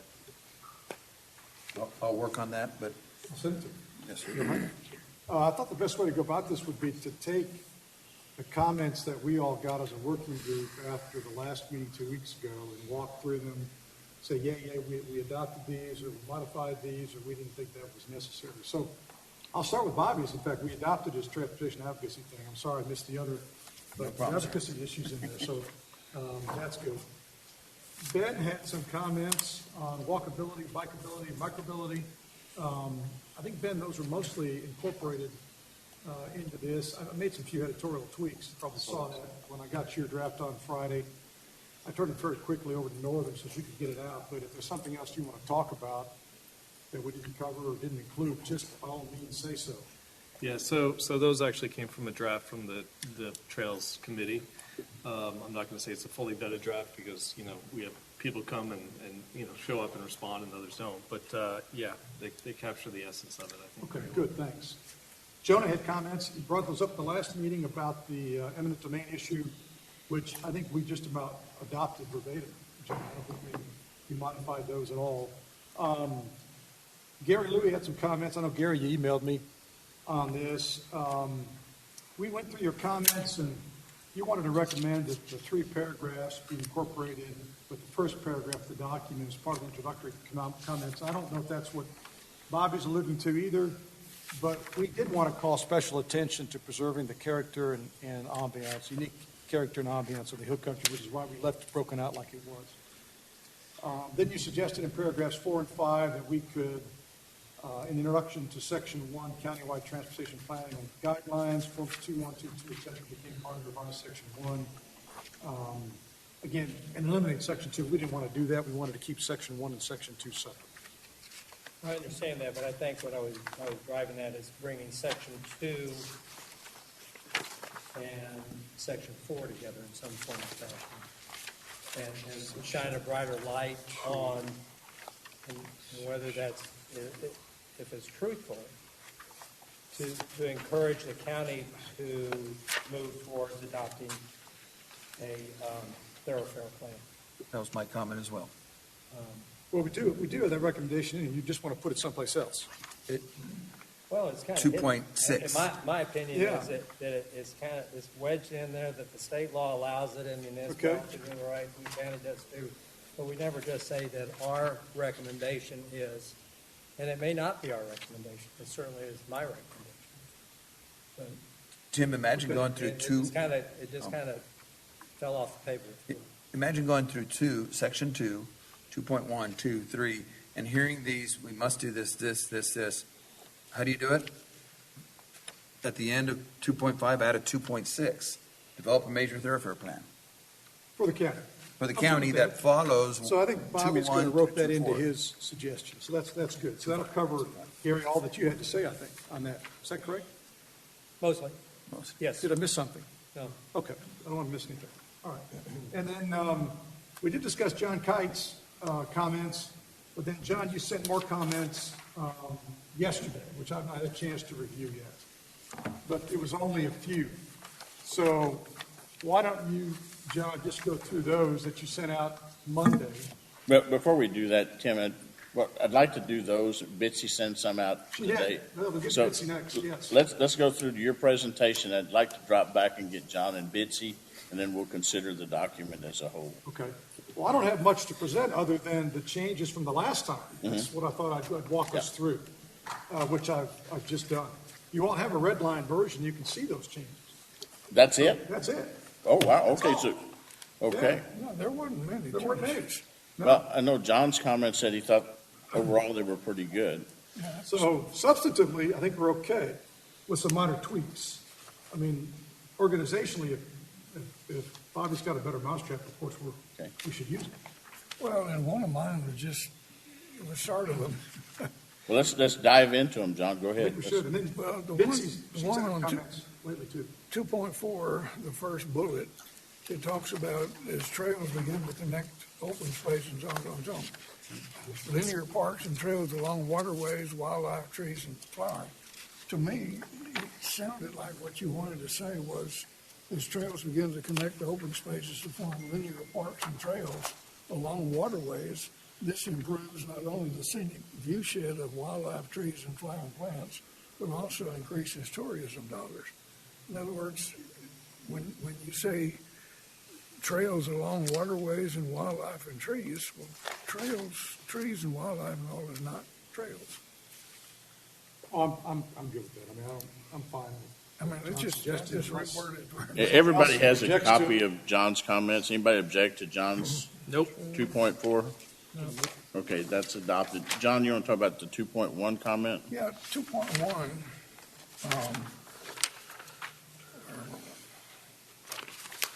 Let me get I turned too many pages here. Okay. Down in the bottom, it talks about the committee believes that maintaining more rural and suburban scale roadways in terms of preserving the unique hill country environment and character is not inconsistent, so on. Well, our policy is not necessarily to maintain the rural atmosphere. We're looking at addressing congestion. And so what I'm saying is the committee believes that implementing needed roadway and intersection improvements should be based on level of service guidelines contained in the Transportation Research Board 210 Highway Capacity Manual to lessen unacceptable traffic delays and congestion on roadways and signalized and unsignalized intersections. In other words, we've long lost, we're not urban, we're in the city of Bernie and in their ETJ. And we've got all kind of traffic problems. And trying to maintain a rural atmosphere is, I don't think, what we're trying to do. We're trying to solve our problems. And I mentioned in one of the comments I made Thursday, I had to go to the doctor. But anyhow, I went down Herf Road going south, and this was right after 8 o'clock. And traffic on Herf Road, two-lane traffic, was backed up from 46 to Old San Antonio Road. Now, that's not acceptable as far as I'm concerned. I know some of the people say, well, you know, a 15 or 20-minute delay is no big deal. Well, I don't agree with that. And what I'm saying is, let's use engineering data, acceptable engineering data, to determine what is acceptable. And then we can go for corrective measures. And just as an example, the city had a traffic study back in February the 1st. And let me give you, it was 1 hour in the morning, 1 hour in the evening. So let me just give you some figures, and you'll see that we're not an urban, we're not a rural nature that we need to preserve. Maine and Blanco, 9,984 vehicles went through there. Maine and River Road, 10,616. Esser, Herf, and 46, 15,276 vehicles. Maine and Herf Road, 8,528. Maine and Bandera, 11,364. Herf Road and Old San Antonio, 8,536. 46 in Esperanza, 9,016. 46 in Charger, 12,152. And typically you had 200 turning movements in that 15 minutes on any of these intersections. So what I'm saying is, I'm proposing that we say, hey, we're basing whatever we're going to do on known engineering data, and we move forward on that. I'm fine with that if everybody else. Well, John's suggestion, I guess I'd like to suggest a little modification, John. You wanted to eliminate the last sentence that says some delays are acceptable and replace it with your language. And what I'd like to suggest is that we just add your language, because there are some roadways now that are rural character. Correct. In the county. Not just Bernie. And I think that many people in the county want to preserve the rural character of those roadways. And so, I agree with that. okay, and so that's why I'd like to leave this language that's there, but then add your language. Well, I put in there to lessen unacceptable traffic delays. Exactly. Which is, that's in my copy, which I followed their copy, what's in here. In other words, in what you sent me, It has it at the bottom of I think they're, y'all are Yeah, I agreeing. think we can join these two. We can start, Yeah. as you're suggesting, Don, the committee believes that maintaining more rural and suburban scale roadways in terms of preserving the unique hill country environment, and that implemented into roadway, and then jump to John's, because he does cover the less than unacceptable traffic delays and congestion. Yeah. I think we can marry these two concepts in a way that makes everybody happy. well, but what I'm saying is, when you're looking at traffic congestion, the traffic congestion is not out in the rural areas of the county. Like you get 474 and 473 where they come together. You know, there may be a car every 5 minutes. That's no problem. The problem is when we get 15,000 vehicles in an hour or two. That's what we need to look at. And we're not trying to maintain what the thing says. We're not trying to maintain a more rural and suburban scale, not inside of Bernie. Now, if you're wanting to talk about outside, that's different. But what I'm saying is, we're looking at solving congestion problems in Bernie and within its city limits and its ETJ, basically. We're supposed to be Bernie, solving- though. This is Kendall County. Yeah. Kendall County, Bernie, Fair, solving everyone. all of the above. And you're covered, you're covered, Mr. Kite, because you still have to refer to the highway capacity. Right. Yeah. For congestion. So we're covered. Yeah. I do want to point out that we're talking about improving intersections to increase capacity on the road. We're not talking about making major improvements to roadways. And so, John, I think it's not inconsistent to improve, traffic flows without changing the rural nature of the roadway, but by improving the intersections to give more capacity to that roadway. So they are not mutually exclusive. So I think that having that information, whether you get at it by changing the roadway or get at it by changing the intersection, we've approached it by changing the intersection. So we can, in a sense, maintain our rural character even within the city of Kearney, because its heart somewhat rural in origin. We don't have to create these big honker boulevards to accommodate some of the traffic until we're proven wrong over time, 30, 40 years from now. But right now, and for the next 20 years, I think we can improve intersections and take care of the capacity problem. No, you didn't read what I put in there. I put unacceptable traffic delays and congestion on roadways and signalized and unsignalized intersections. An unsignalized intersection is a roundabout. One of them is. But what I'm saying is use level of service, and you're talking about the rural atmosphere. Well, if the road in the rural area falls in a level of service of like A or B, well, there's no use in doing anything with it. But it's a guideline. So what I'm saying is, following this, you still maintain the rural atmosphere on many of the roadways. I would say that I appreciate what you're saying, but the fact that I'm not familiar with that manual makes me a little bit unclear of what we're saying that the city should adhere to. Like, I don't know if what they say adheres to the values that this community has, and I think the nature of the makeup of this committee is that in the past, a lot of our transportation planning has been very heavily driven by transportation engineer-minded people, and having that planning be done by a mix of the community who represents different perspectives is important. The one small point, very small, that I would make is not inconsistent is driving me nuts. Can we just say consistent? That's a double negative. Is that all right? So I know it's a tiny little thing, but I'm reading it and I'm trying to make sense of what this says. But I think there's ways of incorporating some element of both, but I'm a little bit concerned about saying that we should follow a highway capacity manual that I haven't read, don't know what it is. It's the same thing as when you're talking about wildlife stuff like that. You don't understand what you're talking about. But don't worry, Jonah, no engineer is going to design that road if they don't follow the highway traffic manual. I mean, that's going to happen. But the question is, where do you apply that, particularly in the planning? And there may be some roadways that otherwise would be converted to a more urban situation if you don't call out the intent. Mm-hmm. And so I think that there is a way to incorporate both of those thoughts. Your guidelines. Is there somebody who wants to volunteer to? Tim, did you?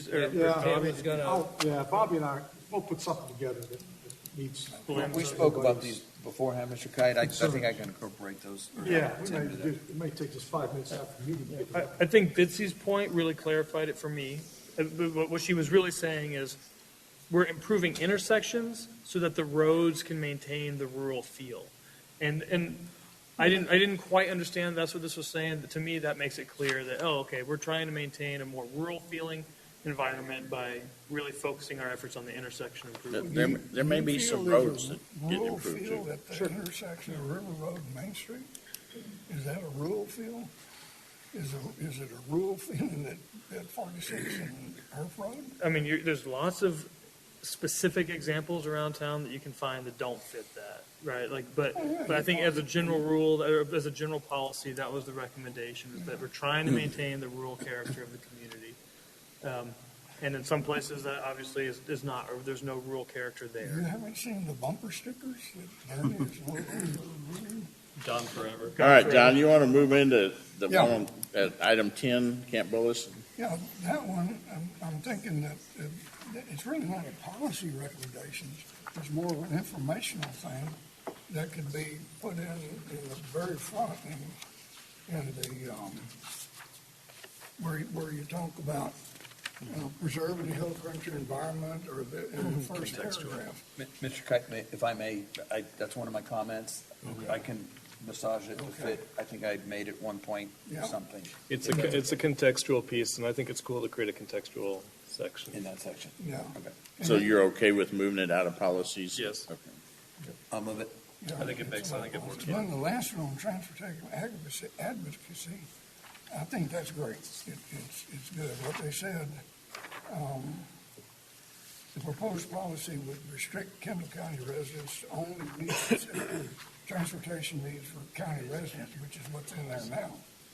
But then this is very short-sighted and selfish, since there are many times when working with neighboring counties would be beneficial to both counties in solving their countywide mobility needs in terms of design and funding. That's not part of the policy statement. That's part of, It is in the policy statement. It is in the policy It's not in yours. I looked at yours and it's not on there. No, Bobby, during the discussion, that was one piece of it that was edited because there was a lot of, we discussed this a bit, and there was a thought, the way it was worded sounded like this was working with a bunch of other counties on a large-scale regional transportation planning process rather than working, focused on our local transportation problems.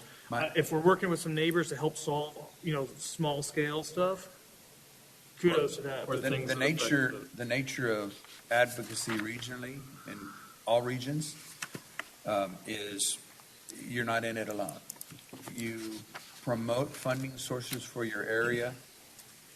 One season we help you, the next season we help you. You help us. So that's what I was trying. I think, and if it's funding sources, I think that's fine. I think the main concern was having the development of a committee that's then working sort of like AAMPO, and they come up with some, hey, here's a new truck route so San Antonio can meet their air quality standards that they're continually failing to meet. Let's route the trucks through here because regionally that will benefit San Antonio or something. And, well, but you're not. Well, but you're not going to have the ability to do that. That's going to be TxDOT overall regional planning that is pretty much out of your hands now. You can get into it when you get into the public involvement part. But to say that you don't want any kind of plan statewide. That's not what he was No, saying. it's a local advocacy. Yeah, I know. It's for, it's to continue this, not just to end it. It's local and regional. I mean, even with a truck route. Right. Does Comal want a truck route? Right. They do not. All right. You get with Comal, you get with Hunt, whatever, Kerr County, and let's go say no. Yeah, but And that's the purpose of what- this, financing or not. I did use the example of just financing, but the purpose is I'm going along have a with group, yours. have a group of folks that are assigned to just go after it. So, John, you weren't making suggestions of any changes in your number 11 there. You're just saying you like that wording? No, but yeah, would like to make a suggestion on 3.B, which is B on the top of Okay, page 5. have you read the new 3B? It says, any new roadway shall be built to meet the specific transportation needs of Kendall County residents only, and not be undertaken to meet the transit needs or desires of any other governmental entities outside of Kendall County. That needs to be reworked to where. What if we added the words, unless they align with Kendall counties? Unless what? Unless those interests align with Kendall Well, counties. that would be all right. Would that solve the problem? Needs, it's still trying to meet the transit needs or desires of any other governmental, I see what you're saying. Not be undertaken to meet the transit. I think that's implied anyway, but we're happy to implied. state it. I think that makes sense. Yeah, I think it does need to be clarified because otherwise what you just described was gateway. The perception of the gateway study was that it was not solving Kendall County's transportation needs, it was solving San Antonio's. Well, I think that's how we got this language to begin with, Bob, was we didn't want it to be interpreted as quoting gateway. So I think anything we can do to make that we can more say- clear, then that's worth a few words to do. I think so, and I think what Don is suggesting will work, and I've written it down. Okay. Other than that, I thought it was a good document. Good. John, are you comfortable with delegating to Bobby and Tim? No, just pass this down to John, since he likes it. Yeah. Did we, I don't think we fully resolved, Bobby, maybe we should get together and chat about, I don't remember, or Tim, do you recall the conversations that we were just having about number 11, about the regional versus local and how we kind of frame that? Maybe there's a way that can be worded. Well, I think you hit the nail on the head, Jonah. If it's for funding, if we're trying to get collective funding to support transportation, Yeah. then let's work regionally. But we don't want to be tied to San Antonio and the Braunfels if we're looking for a way to bypass traffic on Highway 46, for example, through Irving and Bandera. So that was the hesitancy. That's why we did what we did. We talked about it. Yeah, and Mr. Chair, Bitsy has her hand up, but I'm ready to comment after Bitsy. I don't know. Well, Bitsy was there. Let's see what she says. Betsy, you have the floor. Yeah, I just wanted to make sure that when we talk about some sort of a ongoing committee work, that the citizens are represented, so that we don't get caught from behind yet again, but we're at the table listening to the conversation as it goes along. Well, the trick is who ends up on there too, because obviously, you know, the political dynamics change and then they flip back and forth. I think it's okay to make that recommendation, but it's incumbent upon each of the participating or sponsoring agencies to participate.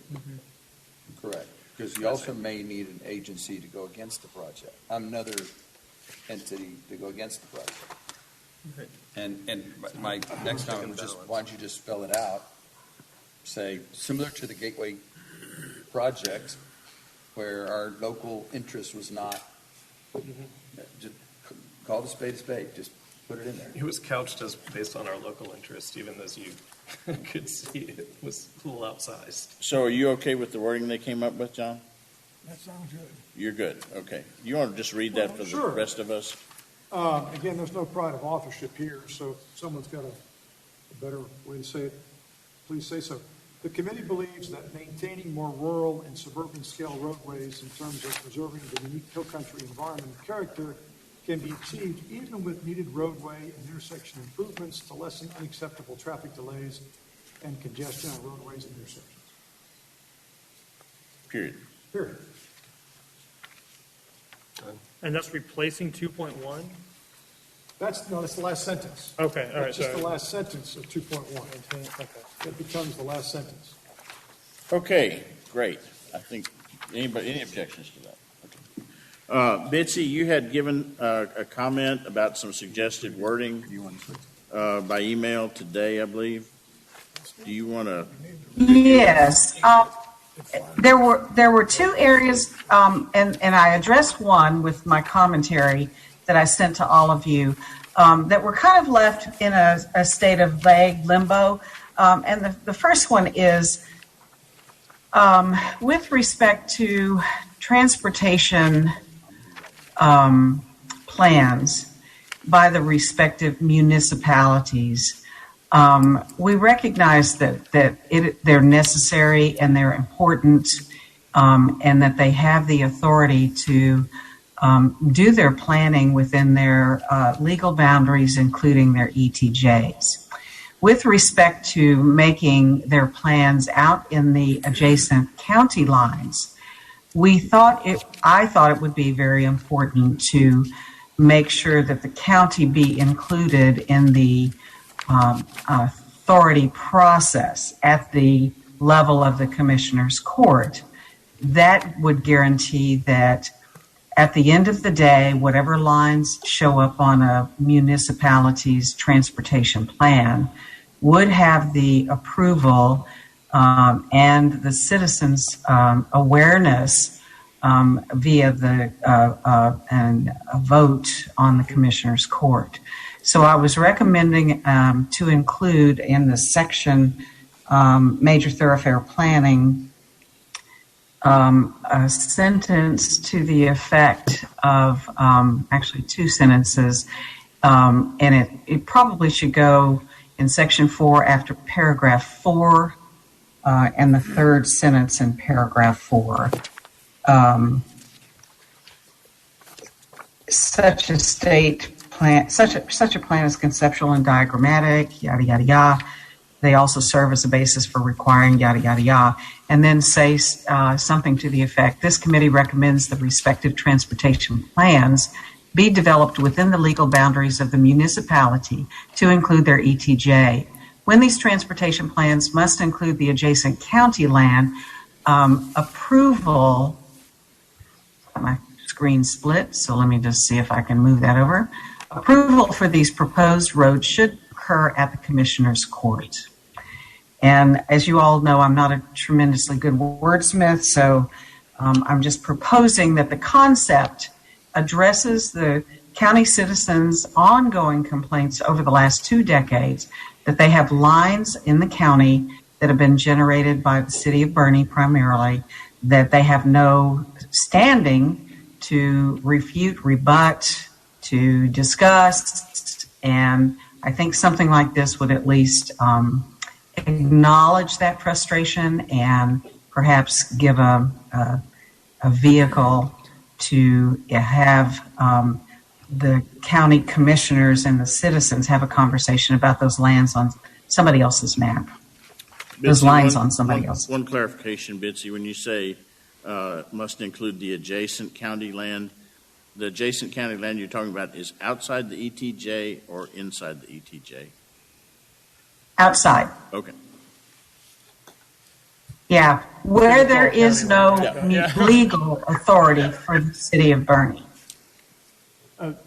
Jeff, how would that complicate, or would that be, I'm just curious from the city's perspective. I mean, my gut reaction is I like this idea. I think that she brings up a great point. There's county citizens who have no elected representative, way of commenting on this. But I'm wondering if, as the city, person who does a lot of the transportation planning. Yeah, so I was pulling up the map real fast to look to understand the comment a little better. We do, on the current map, there are a couple lines that are outside the ETJ that are on the thoroughfare plan.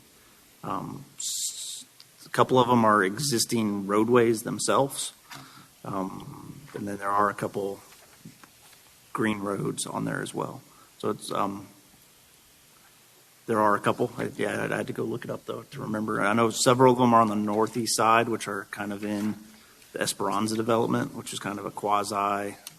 Their development agreement created all of them to be in the ETJ, even though they're not in the 1 mile buffer. But there is a purple line on the west side as well that's out of the ETJ. But I know that's something as we've been working through our current thoroughfare plan, that's something that we could look at a little further. Bitsy, this is Bobby. My issue, it would set precedent for other utilities, for other infrastructure plans and programs that agencies develop all the time. I see the concern y'all have,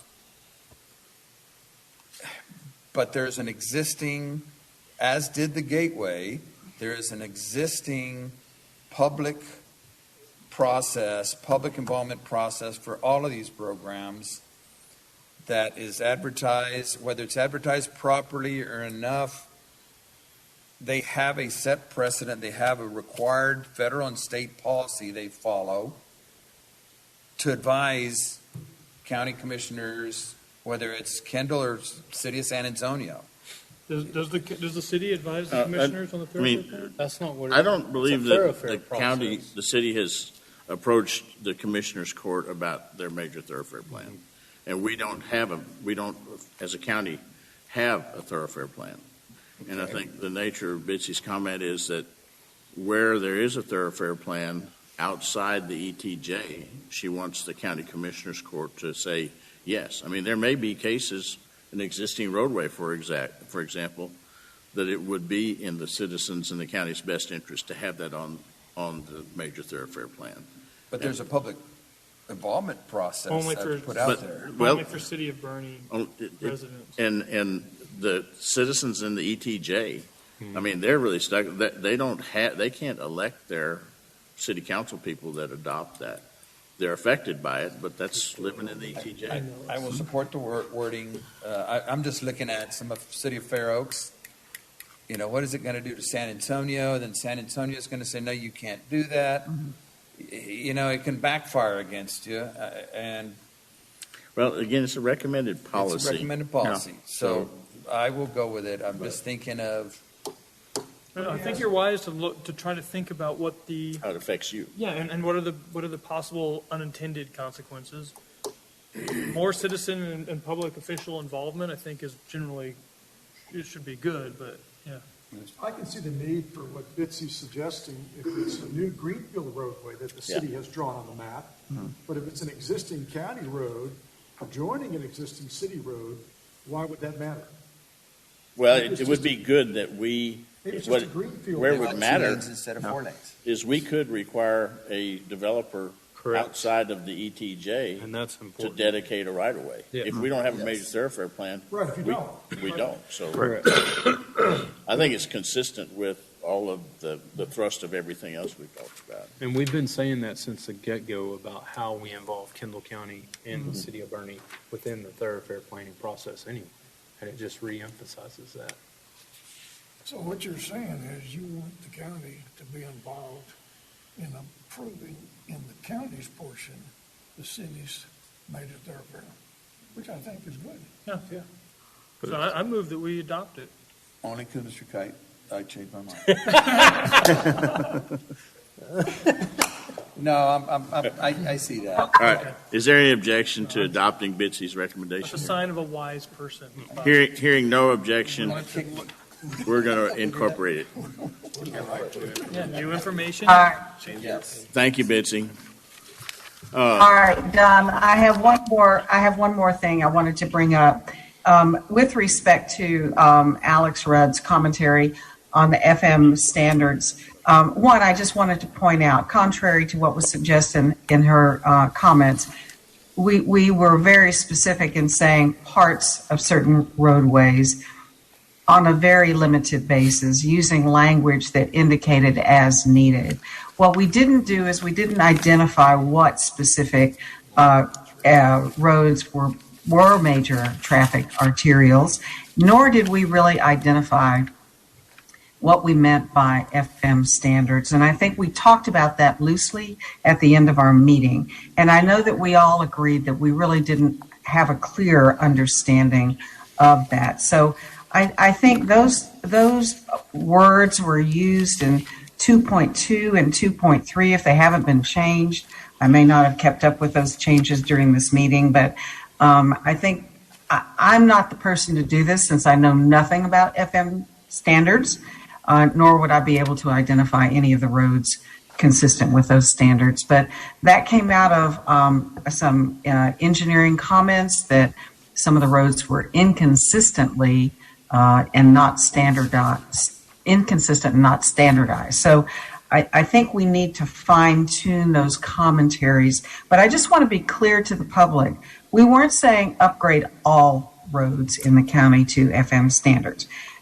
We were trying to be very specifically very few that needed and served functionally as major arterials. So we can do a better job of identifying those roads, but then I think we also need to do a much tighter job of identifying what we're really talking about here.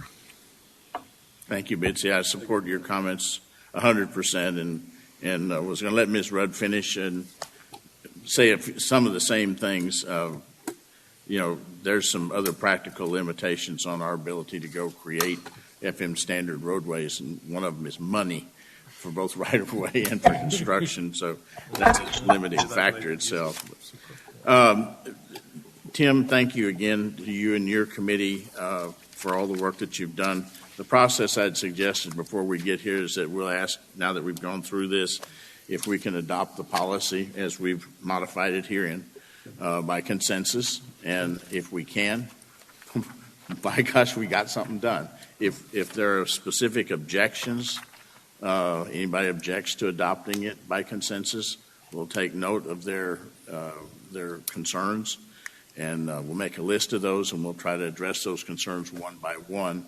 First, trying to modify them, incorporate them by consensus, as we've done with John and Bitsy's comments. If not, then we'll vote on them. Okay. And at the end of that process, we'll go back to, can you take this by consensus? So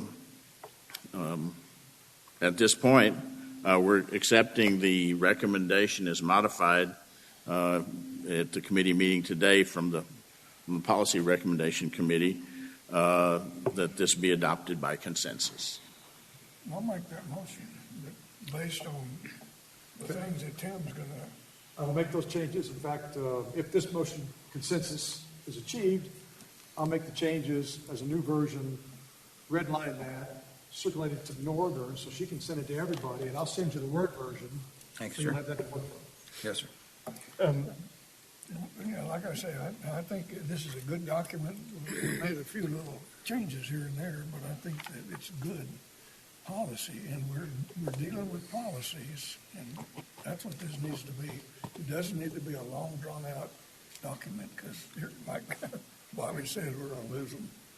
But with the changes that we've tweaked. Is there any objection to adopting this by policy, by consensus? I would like to recommend a modification before we move forward. I'm just going to echo Bitsy's on that FM right-of-way concern and Ms. Rudd's concerns. I think the way that it's written right now is pretty ambiguous. It says FM roads where necessary. I think I just don't know what that means or which roads we're talking about. Could somebody say, well, we think because Cordillera connects to Kreutzberg, it's necessary for all of Kreutzberg to be upgraded? Or are we trying to be more specific there? And so I do have some concerns. I think we could tweak that language a little bit to make it more clear about what do we mean. Is this where necessary for specific safety concerns at dangerous curves and places of uneven roadway, or is this just, or is it right? So well, that was a suggestion. Maybe we adopt John's level of service comment, right? That's what the engineers are going to use anyway. What page are you on, by the way, Jonah? yeah. I'm looking at the 2.3. Okay. Upgrade rural roads where needed to enhance safety and mobility.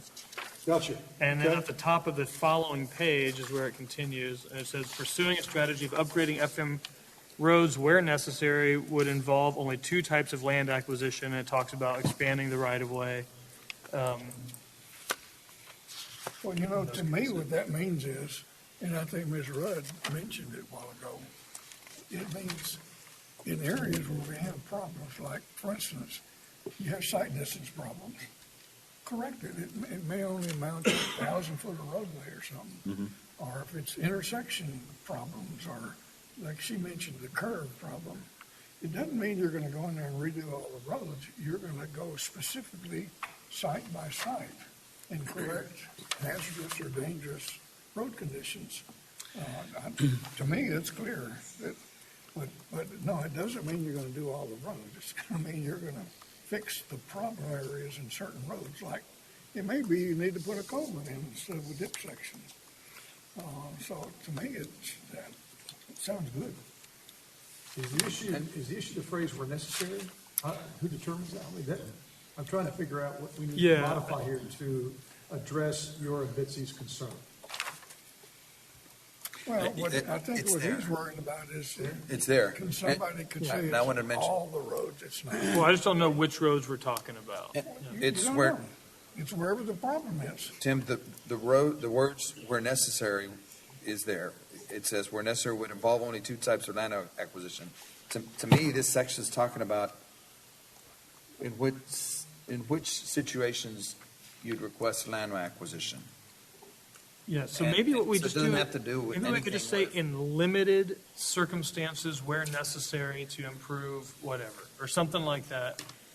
Isn't that what it says? Another way to do where that is necessary to achieve an appropriate level of service. I don't know. I'm not an engineer, obviously. I don't know how they grade county roadways. Well, I mean, you look at accident history and complaints and a lot of that stuff, but assumptions. One of the ways you might address this is just to say neither 2.2 or 2.3 is intended to encourage or endorse the conversion of all county roads to FM standards. I mean, I don't mean that. I mean, that at least makes it clear that we're not endorsing that wholesale approach. Well, 2.3 says upgrade rural roads where needed. So maybe that's how do we define where needed by safety and. And I guess at the end of 2.2, it does say expanding right-of-way on county roads to FM standards should be done on a very limited basis and only where needed to ensure the function and safety of the roadway. And so Bingo. I think that says it right there. And I was looking at the section after So that. and that maybe ought to be the title. With new information comes new opinions, I guess. Yeah. Or old information realized. Do you want to state it again in 2.3? Apparently, some really smart people wrote this. It was that group at Dodging Duck. Beer is a mighty inspiration to all of us. Go ahead, Beer. I'd be curious. I mean, I'd be curious to hear from Ms. Rudd, maybe at the end or whenever is appropriate, if that statement there is sufficient. But I do think that on a very limited basis, where needed, where there's a dangerous part of a road or somewhere where there's been accidents, then I think that's fine. I think the concern is somebody's going to say, "Hey, that road, that's a travel corridor now. Let's just, let's just upgrade the whole thing to FM standards." That's not what that means. Yeah. Ms. Rudd, you're the one that raised this issue, and the committee's given you great deference to your persistent comments. Have they addressed your concerns to some extent, or is there anything else they can do to clarify? Can you comment up here too? Yeah.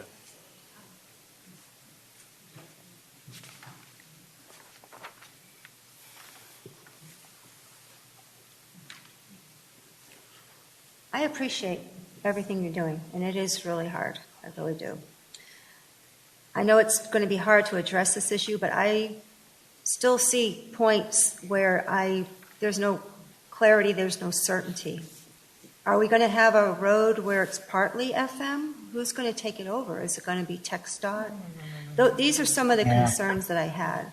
I think that so perhaps the clarity of the original statement may have riled all this out. Taking, like out where you live, that real sharp curve, use design standards, current design standards, and just fix the curve. They're not talking about redoing the whole road.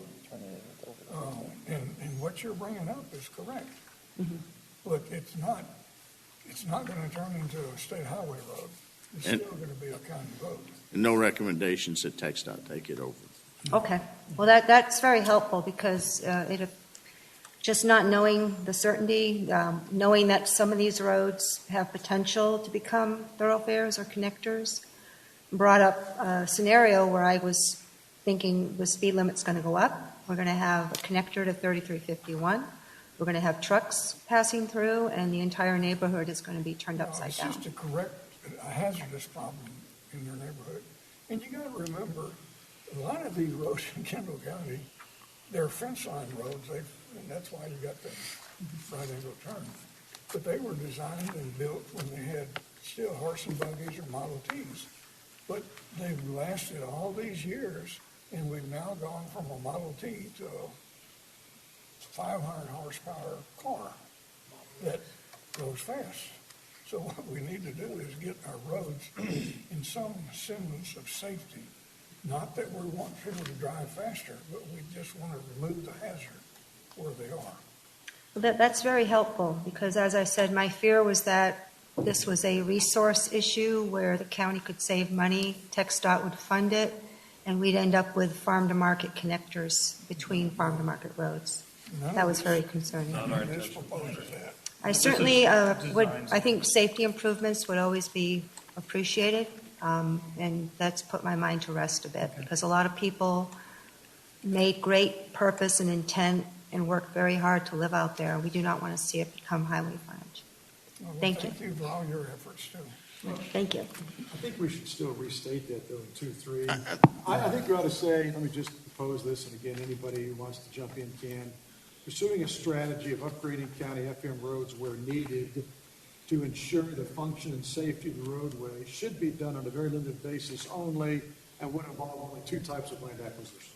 Sounds good to me. I think that's good. I think that, let's not rely on 2.2. Let's just state it again at 2.3. Thank you. Okay. All right. Since I believe Mr. Evans has withdrawn his objection, Withdrawn. I'll restate again. Is there anyone who objects to adopting this document by consensus? I think Mr. Kite made a motion to adopt, and I'll second that. Quick question. So what happens next? In other words, that's up on the website for the public to review? That's a good question. My intent is that we publish this to the public, let the public review it, that there may be subsequent changes to this document as a result of public comment. My preference would be that we not publish this until we publish the entire document, because there may be, it's confusing enough already, but I think we will get the final draft version and that we will put it in a safe until we get the other versions done, and then we'll publish everything at one time. That's my preference, but I'm open to committee suggestions. I like it. Okay. Got it. It is adopted. Hey. Great work, guys. All right. We will move on back to public comment. Anybody have a public comment that they'd like to make? Ms. Gerhardt?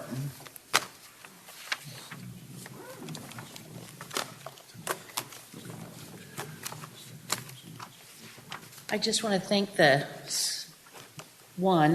Durden saying that the public would have a chance to comment on this at the end, because I think that's important. The scrutiny looking at the policies and the whole enchilada, the intent of it obviously is to do the very best for the county and work with the cities of Fair Oaks, Barney, et cetera, et cetera. But cynically, I have to say that I worry about some of the language that how a developer or an entity that has an agenda will use it in order to push the boundaries of what really needs to be done. So I'll give an example, like for instance, the Herf Road, River Road intersection. Bitsy, I agree with Bitsy, the intersection needs to be worked on. It's been worked on several times.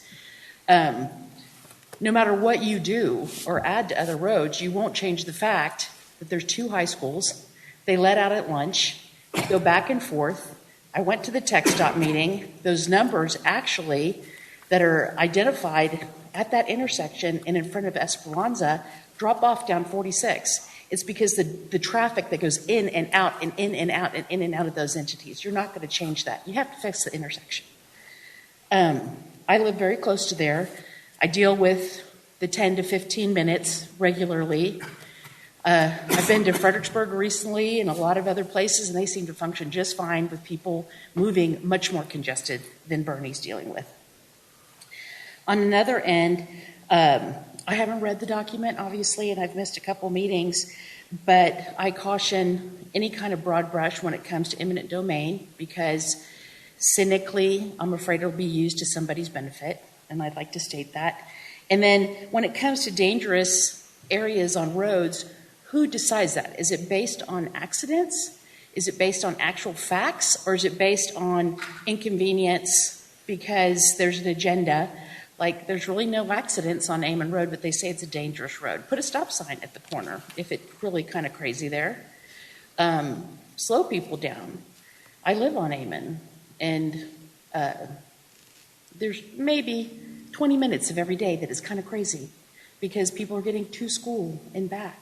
For the most part, it runs pretty fine. Anyway, thank you for all y'all's hard work and everything else. But like I said, us as citizens and ETJ person that has absolutely no votes when it comes to the city are just a little bit cautious, because we can look in every single one of your eyes, but 3 years from now, that document could be used to some other purpose. So I'd just like to say to be very careful that the language won't serve somebody really is not looking out for the benefit of us all as a whole. Thanks. Thank you, Ms. Gerhardt. Any other comments from members in the audience? Ms. Couch or Ms. Deaver or Wes? Anybody there?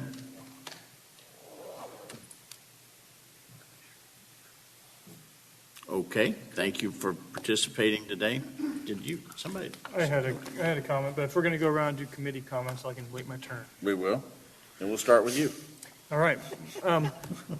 She brings up a good point. We just talked about this idea of involving county commissioners when the thoroughfare plan extends beyond the ETJ.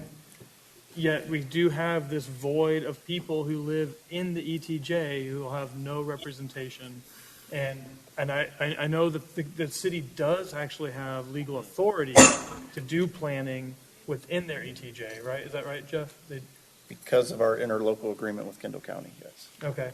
But I do wonder if that does leave the citizens who live in the ETJ kind of wondering where to go if they can't go to a representative in the city and the county official hasn't been consulted in any way. I just wanted to bring that up.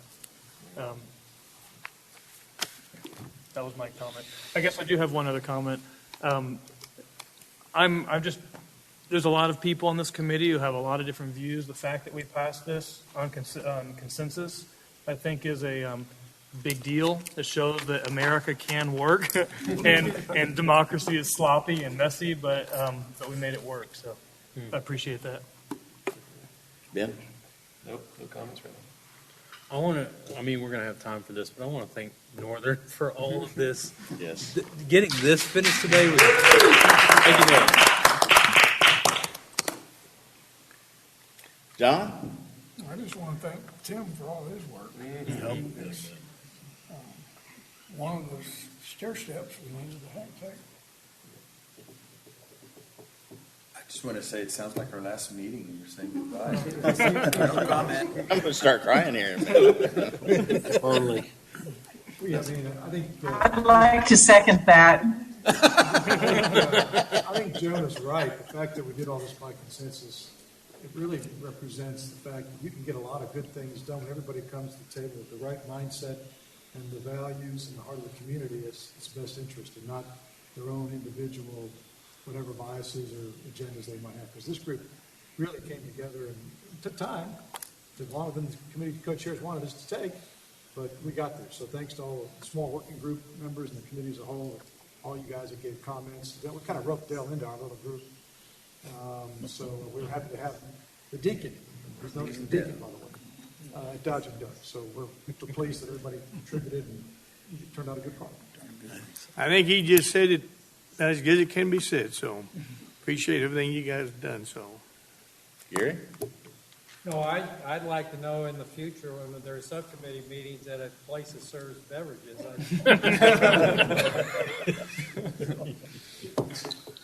would just like to say, contrary to everyone putting on their Hawaiian shirts and flip-flops, we do have another meeting next Tuesday. Yeah. What's the next? Next Tuesday.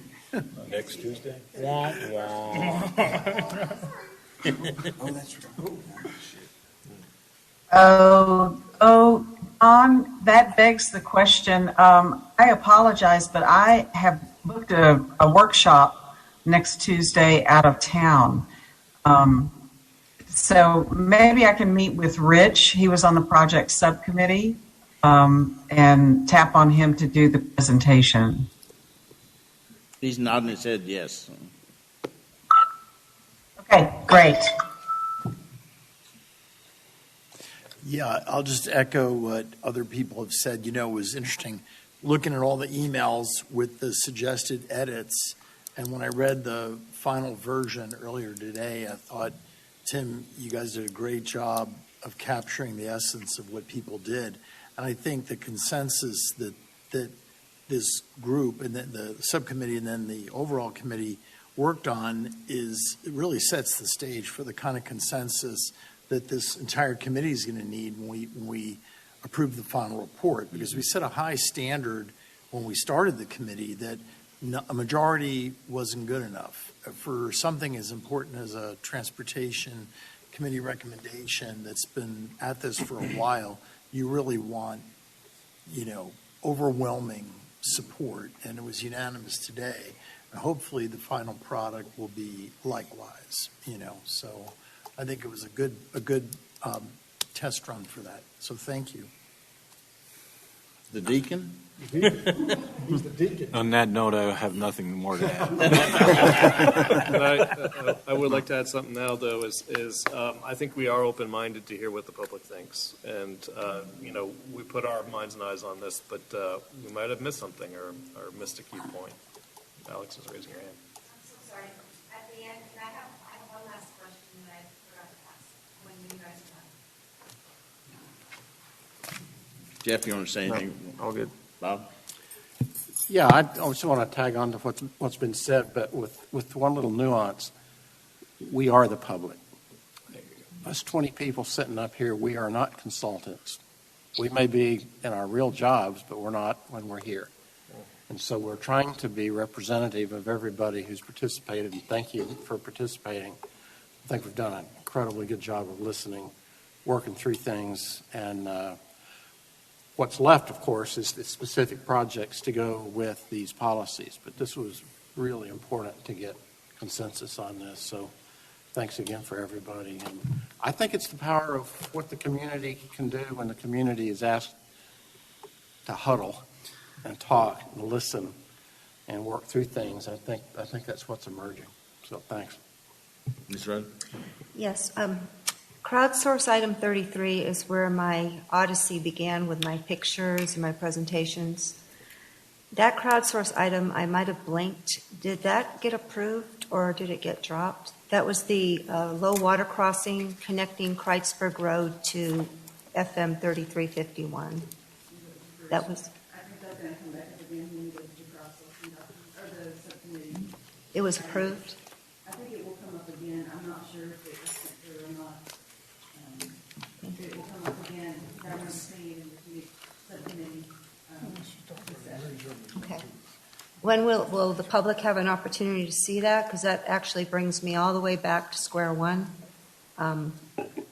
Unfortunately, with the that was the beginning of all my concerns. And then when we added the farm to market issue, that compounded it. But now we're going back to square one on that one particular item. So if it did get approved or it's going to be revisited, then it looks like we're going to have questions and concerns. So are you voicing your opposition to that Yes. proposal? And the proposal was to Connect. make a low water crossing or expand? To build a bridge, connect it to 3351, and There's a new location, is that yeah, connect the end of Kreutzberg, which is now a cul-de-sac with private ranches, Yeah. to 3351. I don't remember discussing that one. I believe we were against it because it didn't improve congestion. Yeah. It just Yeah. made a Okay. shortcut for a handful of homes. Well, That's I'm what I gonna, recall. That's what I recall too, but maybe northern. It also provides, as John Kitis pointed out, there is no way for emergency vehicles to get across the Guadalupe without going south or north and connecting. And it's not an imminent concern, but it is a growth concern down the line. I don't Not see a it priority. offhand, but if it is in there still, it still has, we would have just moved it to the next cut. okay. So stay vigilant and Yeah. watch. It just brings up, I'll say this real quick, it just brings up the possibility that we're going to see the trucks from 3351 using Kreutzberg as a bypass, and all of a sudden, we're going to have all that traffic, which creates the whole issue all over again. I know we could talk about this for 2 hours, I showed you the photos, but making Kreutzberg a thoroughfare, there's a lot of things to talk about. Well, I'll keep an eye on it then. Okay. Thank you. I think what we need to do now is take the ones that we said we need to do some more looking at and sit down and figure out, is this reasonable to talk Right. about? That's the plan. How much is it going to cost and, stuff like that. It's the next step. All right, thank you all again. Y'all got through with 2 major steps today, and we'll bring you back another. We are meeting a week from today, so come back and we'll hopefully take another step. Thank you all. We're adjourned. Hey,